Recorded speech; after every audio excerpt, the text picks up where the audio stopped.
আজকে দেখতে দেখতে আমার চ্যানেল 100 সাবস্ক্রাইবার্স পুরো করলো। অনেকেই তোমরা বলবে যে অ্যামাউন্টটা খুবই ছোট, তাই ঘটা করে বলার কিছু নেই, কিন্তু কি জানো তো, তোমরা প্রত্যেকেই আমার কাছে খুব স্পেশাল। আর বিন্দু বিন্দু দিয়েই তো সিন্ধু গড়ে, তাই না? তাই আজকে তোমাদের সাথে আমি একটু অন্য রকমের একটা ভিডিও, চিকেন মশালা বা বাংলায় যেটাকে আমরা বলি কষা মাংস, সেই রেসিপিটাই শেয়ার করছি। দেখতেই পেলে কড়াইয়ে আমি পেঁয়াজ আর টমেটোটাকে একটু নুন দিয়ে ভালো করে ভেজে নিচ্ছি। টমেটোটা একটু গলে গেলে মশলা বাটা যেটা রেডি করে রেখেছিলাম ওটা দিয়ে দিলাম। এরপরে দৈনন্দিন জীবনে যে আমরা গুঁড়ো মশলাগুলো ইউজ করি, জিরে, ধনে, হলুদ, ওগুলো অল্প করে দিয়ে একটু কাশ্মীরি লাল মির্চ রঙের জন্য অ্যাড করলাম।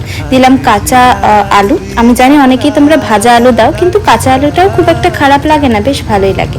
মাংসটা ভালো করে কষে তেল ছেড়ে দিলে দিয়ে দিলাম একটু জল, পরিমাণ মতো নুন দিলাম আবারও। আর এদিকে দেখো রেডি আমার চিকেন মশালা। এভাবে একদিন ট্রাই করে দেখো, অবশ্যই ভালো লাগবে।